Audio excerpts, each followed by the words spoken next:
Halo teman-temanku semuanya, dimanapun kalian berada. Semoga teman-teman selalu dalam keadaan yang sehat dan selalu dimudahkan dalam mencari rezeki. Berjumpa kembali dengan channel Ruang Imajinasi, channel yang berisikan tentang konten cerita romantis yang diberi latar belakang berupa video pemandangan alam. Pada kali ini di hari Sabtu tanggal 24 Januari tahun 2026. Kali ini saya menghadirkan part ke-14 ya teman-teman. Jadi saya ingatkan untuk membaca cerita sebelumnya agar tahu dan jelas sama alur ceritanya. Dan untuk kisah kali ini bermula setelah Lina dan suaminya pulang dari rumah Irfan. Dan sesampainya di rumah, mereka berdua pun langsung melakukannya. Dan setelah acara itu, mereka pun tertidur hingga sore tiba. Dan malam harinya terasa sangat tenang. Lina dan suaminya sedang tidur bersama, dan sedikit obrolan mereka keluarkan mengisi keheningan malam hari. Mereka membahas awal pertemuan mereka yang dimana itu terjadi ketika Indra dan keluarganya pergi berziarah dekat rumah Lina. Memang jodoh tidak ada yang tahu.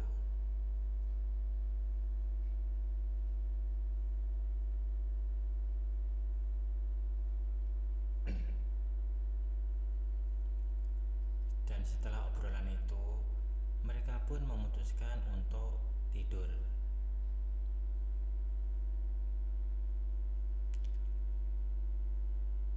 Dan keesokan harinya, setelah Lina makan siang, samar-samar ia mendengar suara dari dalam kamar Pak Surip. Dan suara itu seperti suara keluhan Pak Surip. Dan pasti ia sedang melakukannya sendiri. Namun tidak lama kemudian, ada hal yang membuat Lina cukup terkejut. Di tengah-tengah keluhannya, Pak Surip justru menyebut nama Lina. Berarti saat itu Pak Surip sedang melakukan sendiri sambil membayangkan Lina. Dan seketika Lina merasa ingin. Namun ia sedikit menindas karena ia masih kesal sama Pak Surip. Ia pun langsung berjalan ke kamar. Namun perasaan memang tidak bisa dibohongi.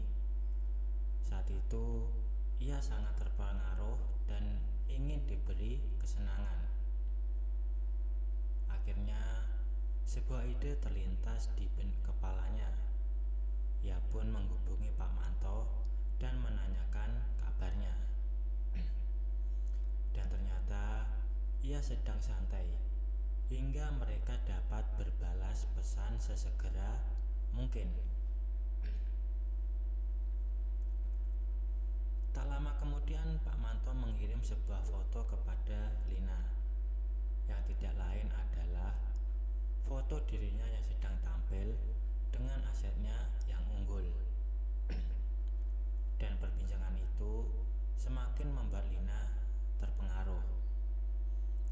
Ia pun mengambil sebuah foto dan menantang Pak Manto untuk datang ke rumah Lina.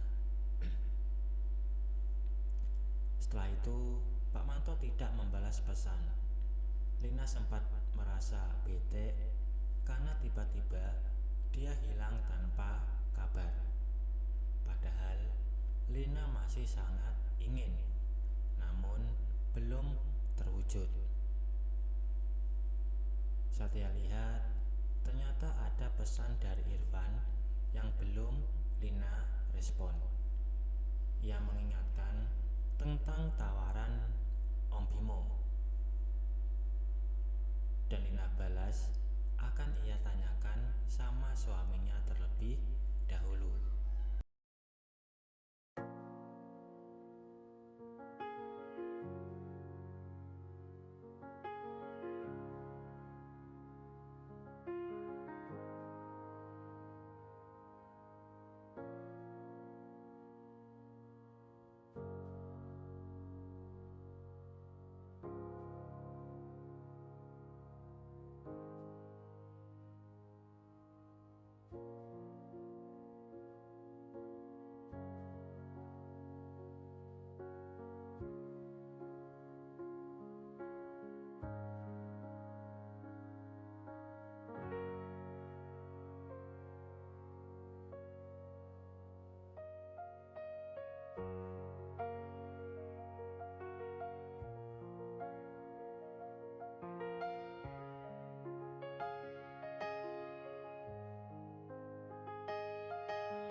Semenjak Lina memiliki asisten rumah tangga pribadi, ia mulai merasa jenuh karena hampir seluruh pekerja rumah sudah dikerjakan Pak Surip.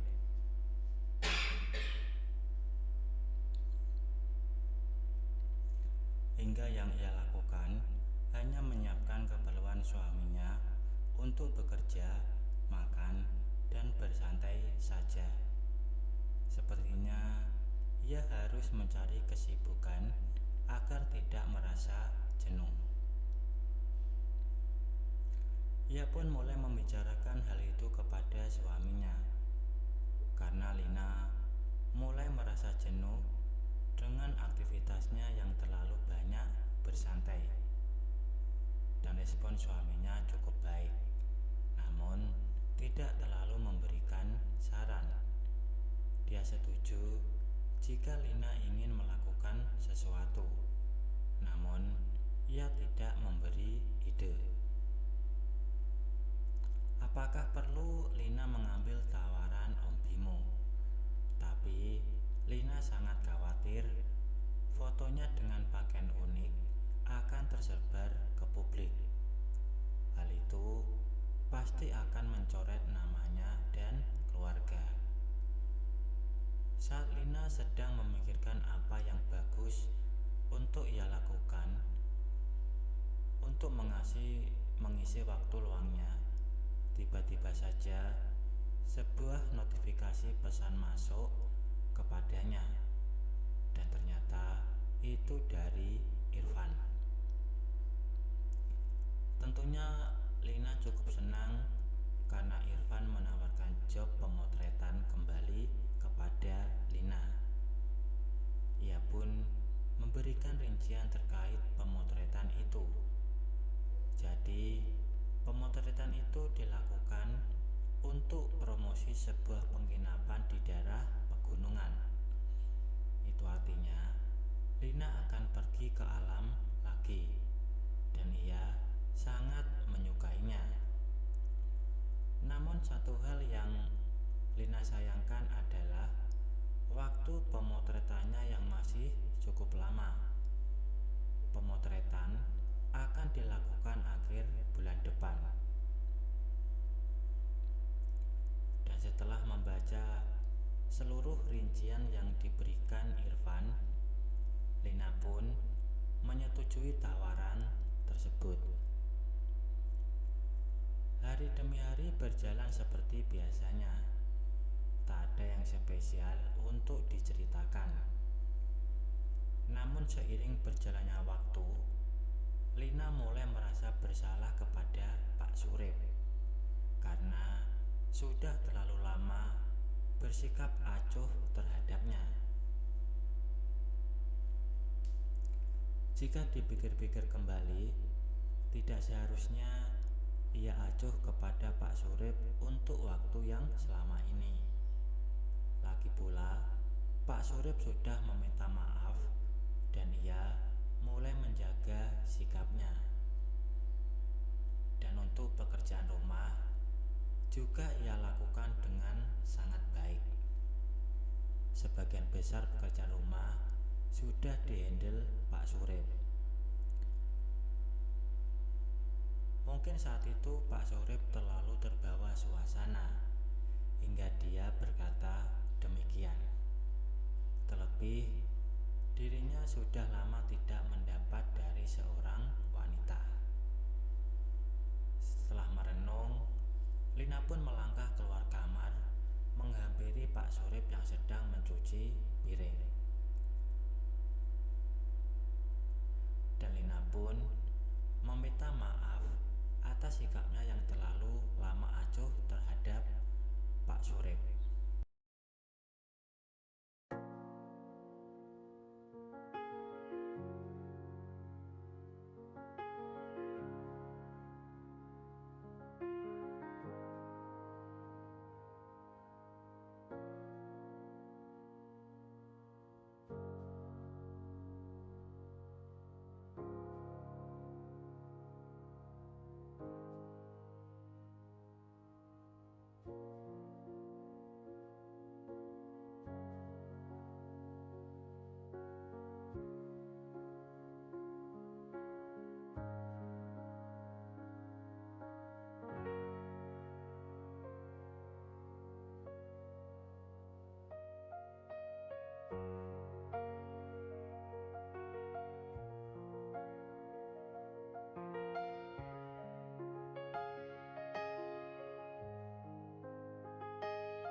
Baik teman-teman, mungkin cukup sampai di sini dulu untuk cuplikan cerita yang bisa saya berikan.